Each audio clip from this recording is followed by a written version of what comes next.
This story is titled, Mom Spent Thousands of My Inheritance on My Sister's Wedding Without Telling Me. So I froze the account and stopped them. Hey everyone, before we jump into today's video, I need your help. We've noticed the channel is losing some traction, and subscribing is one of the best ways you can support us. It's quick, free, and it helps us keep bringing you awesome content. Your support means the world. Let's keep this channel growing together. Thanks so much. Now let's start the video. Buckle up, Reddit, because this is going to be a long one. I, 38 male, need to get this clusterfuck of a family situation off my chest, and honestly, I don't even know where to begin. I guess it all started back in '95 when my whole world went to shit. You know how some kids remember exactly where they were when they found out Santa wasn't real? Well, I remember exactly where I was when I found out my sister wasn't really my sister. I was sitting on our old brown carpet, playing Street Fighter on my Super Nintendo Entertainment System. Yeah, showing my age here. When I heard the screaming start upstairs. This wasn't your regular parents fighting kind of screaming. This was different. The kind that makes your stomach drop even when you're just a kid. Next thing I know, Dad's thundering down the stairs with Mom running after him. Mascara running down her face, begging him to let her explain. See, Dad had found these letters. Not emails. It was the '90s. Actual handwritten letters stuffed in the back of Mom's underwear drawer. They were from some guy named Richard at her office, full of all that romantic BS and, well, let's just say some pretty explicit stuff that no 10-year-old should ever have to hear his dad read out loud in a rage. But here's the real kicker. The letters went back 6 years. 6 fucking years. Which meant one thing. My 5-year-old sister Sarah? Yeah, not exactly Dad's kid. And the worst part? Mom didn't even try to deny it. She just stood there crying while Dad started pulling out boxes and throwing stuff in them. I remember Mom grabbing his arm saying, "Think about the kids, James. Think about Tommy." That's me, BTW. Dad just looked at her with this empty look and said, "Which one? The one that's actually mine? Or the one you've been lying about for 5 years?" The next few days were like living in some weird alternate universe. Dad moved into a Holiday Inn, and suddenly our house was full of relatives taking sides. Aunt Linda, Dad's sister, came over to help him pack more stuff and ended up getting into this massive screaming match with Mom's best friend Susan in our driveway. Real Jerry Springer type shit. Neighbors watching and everything. Then came the DNA test. Dad insisted on it, even though looking at Sarah next to Richard's photo from the company Christmas party, which Dad found in the letters, was like seeing double. Same nose, same weirdly attached earlobes, same everything. But Dad needed to be 100% sure before he threw away 15 years of marriage. His words. The day the results came back, something in Dad just broke. He'd been holding on to this tiny hope that maybe, just maybe, Mom was just having an emotional affair. That Sarah was his. When that manila envelope proved otherwise, he stopped fighting Mom for custody of me. That's right. Until then, he'd been planning to take me with him. Had already enrolled me in a private school near his new apartment and everything. But Mom? She played dirty. Threatened to drag out the divorce forever. To tell everyone at his work about how he'd abandoned his family, to make his life a living hell if he tried to take me. So guess who got stuck playing happy family with Mom and her affair kid? This guy. Looking back now, I think that's what messed me up the most. Not the affair itself, not even finding out Sarah wasn't really my full sister. It was watching my dad, this guy who taught me to never back down from bullies, to always stand up for what's right, just give up. He didn't give up on me completely though. Still paid child support, religiously, every first of the month. Still covered my education. Still showed up for the important stuff. But you know what's really fucked up? Mom actually expected me to keep calling Richard Uncle Rich when he'd come around after the divorce. Like, lady, we all know this dude's been banging you for years and is Sarah's real dad. Can we drop the pretense? He never stuck around long term, though. Guess once the thrill of sneaking around was gone, so was the magic. Last I heard, he moved to Florida with some yoga instructor half his age. Sarah was too young to understand any of it at first. Mom fed her some BS about Dad, going away because grown-ups sometimes need space. As she got older and started asking questions, Mom would just burst into tears and lock herself in her room. Real mature, right? Eventually, Sarah pieced it together from overheard conversations and family gossip. Can't imagine what that must have been like for a kid. The real fun part? Mom got to keep the house in the divorce settlement. Dad just wanted out so badly he didn't even fight it. But let me tell you, maintaining a 4-bedroom house in the Houston suburbs on a diner waitress's salary? Not exactly easy. That's where 10-year-old me came in. You know how in movies after a divorce, The mom usually steps up and becomes this amazing single parent. Yeah, that didn't happen.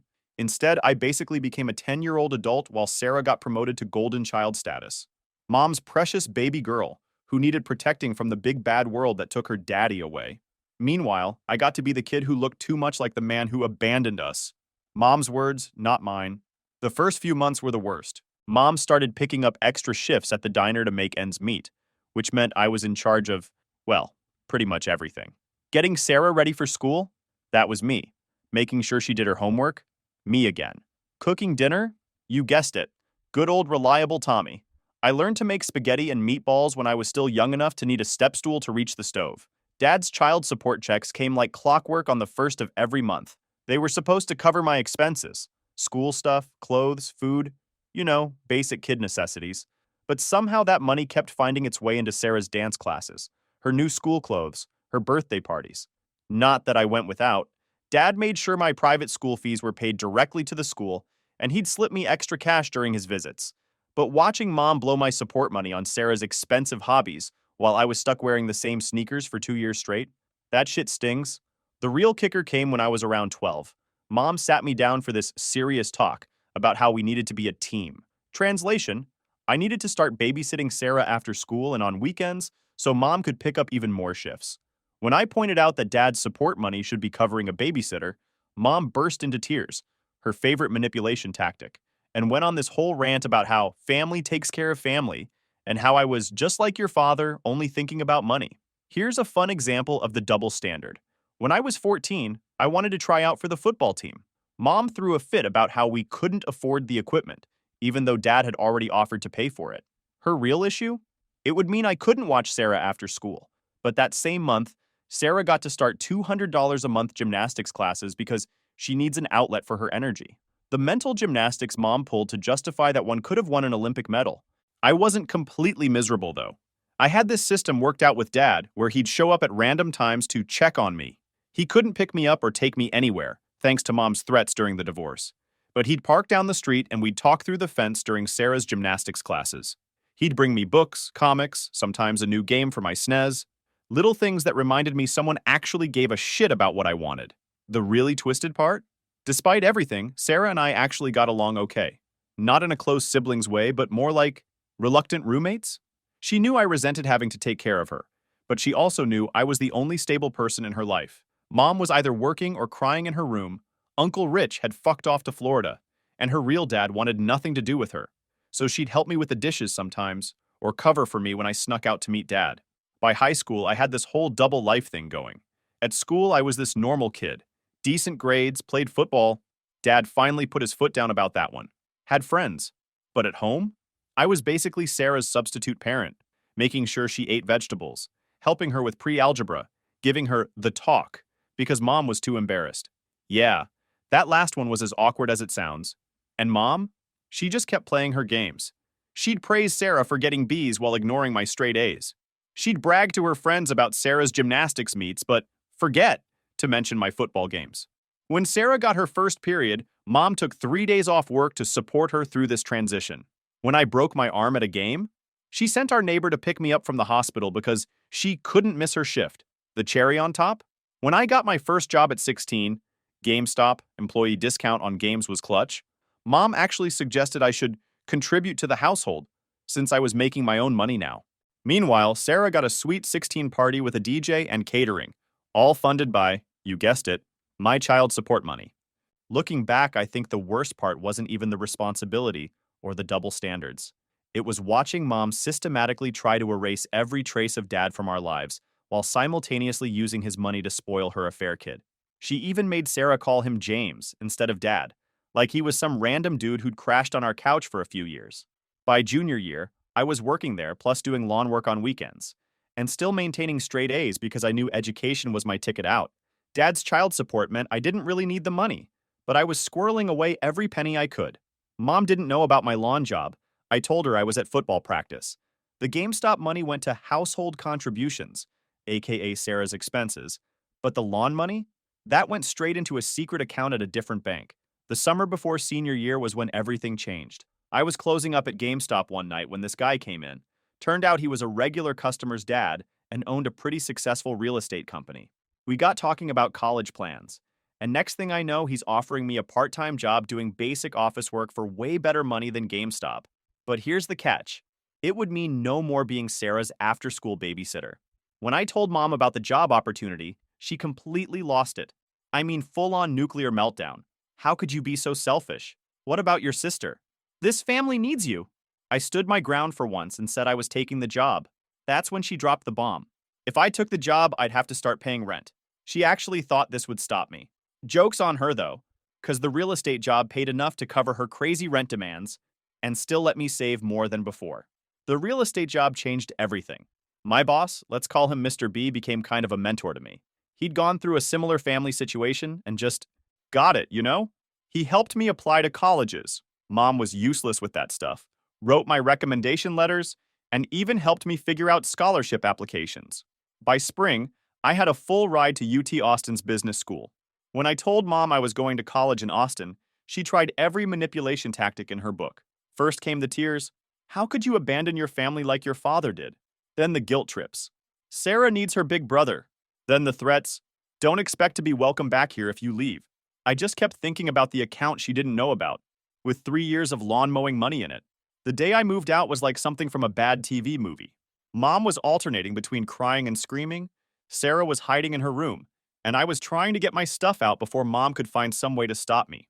Dad showed up to help, first time he'd been to the house in years, and Mom completely lost it. Started throwing things, called the cops saying he was trespassing. They didn't do anything since I had invited him. The best part? As I was loading the last box into Dad's truck, Sarah came running out. She hugged me, first time in years, and slipped me a note. It said, "I'm sorry she's like this. Thanks for everything." Made me feel like maybe those years of being her substitute parent weren't completely wasted. College was like entering a different universe. Suddenly, I could just exist. No one needed me to be their parent. No one was guilting me about money or family obligations. I could study what I wanted, hang out with friends without checking my phone every 5 minutes, even date without Mom interrogating every girl who looked at me.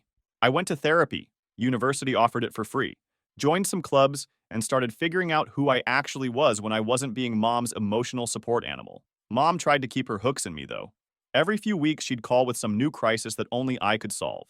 Sarah's having trouble in school. The car broke down. The electricity might get shut off. Each time, the solution was always money. I started setting boundaries. First time in my life, really. Told her I'd help Sarah with homework over the phone, but I wasn't sending any more cash. The real kicker came during my sophomore year. Sarah called me crying because Mom had taken the money she'd saved from her summer job, about $800, to pay bills. Said she needed it more than Sarah needed to buy a homecoming dress. That's when I realized Mom hadn't changed. She'd just lost her favorite ATM, me, and was now using Sarah the same way she'd used my child support money. I helped Sarah set up her own bank account that Mom couldn't access and taught her how to hide money like I had. It was the first time we really felt like actual siblings, instead of just two kids trapped in Mom's drama. She even started coming to visit me in Austin sometimes, away from Mom's influence. By the time I graduated, I had a job lined up with a big commercial real estate firm in Houston, thanks to Mr. B's recommendation, a serious girlfriend, now my wife, and enough savings to get my own place. Mom tried to suggest I move back home to save money, but that ship had sailed about 4 years, and lots of therapy sessions ago. My late 20s were pretty good, not gonna lie. Got married to my college girlfriend Rachel. She's a freaking saint for putting up with my family drama. Bought a house in a decent neighborhood, started making actual good money. Dad was thriving too. He'd built up this impressive real estate portfolio and remarried to this awesome lady named Janet, who had my back from day one. Things with Mom and Sarah were complicated. Sarah had finally moved out of Mom's house, thank God, and was trying to figure out her life. Mom had upgraded from diner manager to owning her own small catering business, which you'd think would mean she'd stop asking me for money. Spoiler alert, it didn't. But the real story here is about Dad. We'd gotten super close over the years. He'd come over every Sunday for what Rachel called our man cave sessions. Basically us watching football, grilling steaks, and talking about everything from work to life. He became the kind of father I needed when I was a kid. Just 20 years late. Then came 2022. Dad started losing weight, like a lot of weight. Janet noticed first, said he wasn't eating much and was tired all the time.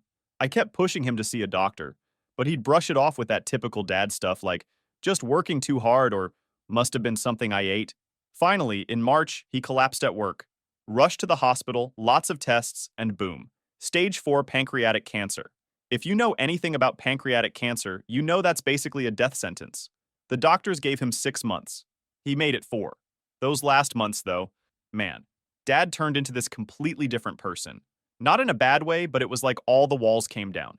He started telling me everything about the divorce, about why he really let Mom keep me, about his regrets. Turns out he'd wanted to fight harder for custody, but his lawyer told him that in the 90s, courts almost always sided with mothers. Plus, Mom had threatened to tell his business partners about Sarah not being his, which back then could have ruined his reputation. The really gut-wrenching part? He apologized to me, said he was sorry for not being stronger, for not protecting me from becoming Mom's substitute husband, our parent. I tried to tell him it wasn't his fault, but he just kept saying he should have found a way. About 2 months before he died, he called me to his house for a business meeting. That's when he laid it all out. He was leaving me everything: the house, his investment portfolio, his share in the real estate company, about $350,000 in various accounts. Janet already had her own money and fully supported his decision. He made me promise 2 things. 1. I'd use some of the money to finally do something for myself, not for Mom or Sarah. 2. I wouldn't tell Mom or Sarah about the inheritance until after he was gone. I tried to argue, especially about Janet, but he shut me down. Said Janet had been part of the decision and had her own wealth from her first marriage. Then he hit me with the real knockout. You're my only child, Tommy. The only one I'm sure is mine. The only one I failed when you needed me. Let me try to make it right. The last few weeks were rough. The cancer took him fast at the end. But you know what's crazy? Even through all the pain, he was still trying to protect me. Made sure all the paperwork was ironclad so Mom couldn't contest anything. Set up the trust so she couldn't guilt me into giving her access. He knew her better than I thought. Dad passed on a Sunday. We were watching the Texans game in his hospital room when he just stopped breathing. Janet was getting coffee. The nurses were changing shifts. It was just me and him. Last thing he said, "You're a better man than I ever was, kid." Still messes me up thinking about it. The funeral was tense AF. Mom showed up uninvited with Sarah, made this big scene about being the grieving first wife, until Janet shut that down real quick. I didn't tell them about the inheritance at the funeral. Waited about a month. Thought maybe they'd show some actual grief or something. So there I was, about 3 months after Dad's funeral, finally starting to feel somewhat normal again, when Mom calls me crying. Like full-on ugly crying, where you can barely understand what they're saying. Between sobs, she tells me Sarah's been diagnosed with some rare spinal condition that needs immediate surgery. Insurance won't cover it because it's experimental or some BS like that. They need about $45,000. Now, I'm not completely heartless. Sarah's still my sister, even if we're only half-siblings. Plus, I just inherited a decent chunk of change from Dad. But something felt off. Maybe it was all those years of Mom's manipulation, or maybe it was Dad's voice in my head telling me to be careful. But I didn't just write a check. Instead, I told Mom I'd help, but needed to see the medical documentation first. She got weird about it, saying the doctor was really busy and would take time to get the paperwork together. Red flag number 1. Then she starts pushing for at least a partial payment to hold Sarah's surgery slot. Red flag number 2. I'm not proud of what I did next, but after years of Mom's BS, can you blame me? I set up this whole elaborate system to track where my money was going. Opened a new account at a different bank, told Mom I'd transfer money there in installments as they got the medical paperwork together. First installment, $15,000. The money disappeared within 48 hours of hitting that account. Not to a hospital or medical office. Nope. It went to something called Dream Day Events. A quick Google search showed it was a high-end wedding planning company in Houston, but I didn't confront them yet. I wanted to see how deep this rabbit hole went. 2 weeks later, Mom calls again. More tears, more drama. The doctor needs another installment to order special equipment for Sarah's surgery. I transfer another $10,000. This time the money goes to some designer boutique and a catering company. Here's where it gets wild. So I had this buddy Mike from the real estate firm. His wife Lisa works for this fancy hotel downtown. She calls me out of the blue one day. "Hey Tommy, didn't know Sarah was getting married. Just saw her booking for the grand ballroom. Must be dropping some serious cash. That venue alone is like $30,000. I felt like I'd been punched in the gut. Not because of the money. Honestly, I could afford it. But the lying? The manipulation? Using a fake medical emergency to fund a wedding I wasn't even invited to? That hurt. But wait, it gets better. I start doing some digging. Sarah's been dating this guy Travis for about 6 months. Real trust fund baby type. Family owns half of downtown Houston or something. Turns out Sarah's been telling him and his family this whole sob story about growing up without a father, conveniently leaving out the whole affair part, struggling to make ends meet, but staying strong through adversity. She even told them Dad was her real father and had died when she was little. I called Janet, Dad's widow, to vent about it. That's when she dropped another bomb. She'd run into Sarah at some charity event a few weeks before Dad died. Sarah had introduced herself as James Wilson's daughter, using Dad's name, and spent the whole evening telling people about her wonderful father, who was tragically ill. Janet said she was so shocked she couldn't even call her out on it. The real kicker? I found their wedding website, guest list of 200 people, 5-course dinner, live band, designer dress, the works. Total cost? Probably around 80 to 90,000 when all said and done. And guess who wasn't on the guest list? Yep, me. The guy they were scamming to pay for everything. Complicated family situation. That's what she called lying about paternity for 30 plus years, scamming me out of thousands and planning this whole fake wedding backstory. The worst part wasn't even the money. It was realizing that after all these years, nothing had changed. Mom was still lying, still manipulating, still using me as her personal ATM. And Sarah? She'd learned from the best. I sat on this information for a few days, watching more money requests roll in for various medical expenses. Each time, the money would disappear into another wedding expense. They really thought they were pulling off this perfect scam. Well, they thought wrong. See, growing up with a manipulator like Mom taught me one thing. Timing is everything. And thanks to Dad's careful estate planning and some very expensive lawyers, I had more control over this situation than they realized. First thing I did was document everything. Every text, every call, every transfer. I recorded our phone conversations, legal in Texas with one-party consent. I even had screenshots from their wedding website and all the vendor contracts they'd signed using my money. Build the case first, then drop the bomb. That was the plan. Then I got a call that pushed me over the edge. It was Travis's mom, Sarah's future mother-in-law, calling my wife to invite us to some fancy pre-wedding brunch. Apparently, Sarah had been showing off pictures of me and Rachel's kids to Travis's family, calling them her beloved niece and nephew, who she practically raised. This woman had no idea I didn't even know about the wedding until then. Rachel, bless her heart, played dumb and got all the details. The whole story Sarah had spun was insane. According to her, Dad was this amazing father who died tragically when she was young. Remember, he actually just died a few months ago and wasn't even her real dad.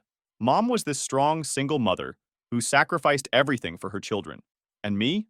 I was her successful but tragically distant brother, who she hoped would come around for the wedding. That was it. That was my breaking point. I called the bank and froze the account I'd been using to send them money.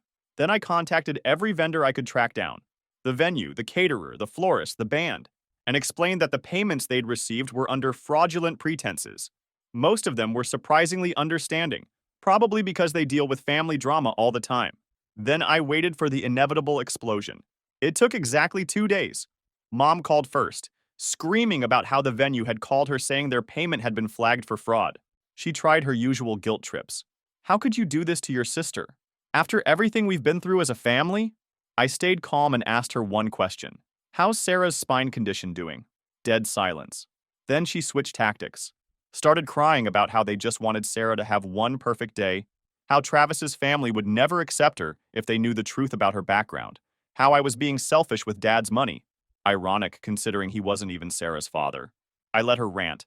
Then I played her the recording of her admitting the medical emergency was fake, told her I had documented every lie, every manipulation, every fraudulent request, reminded her that fraud is a criminal offense. She hung up on me. Sarah was next. She left this long, tearful voicemail about how I was ruining her one chance at happiness, how Travis's family would look down on her if she couldn't give them the wedding they expected, how she'd always looked up to me, that was news to me, and how she'd pay me back someday.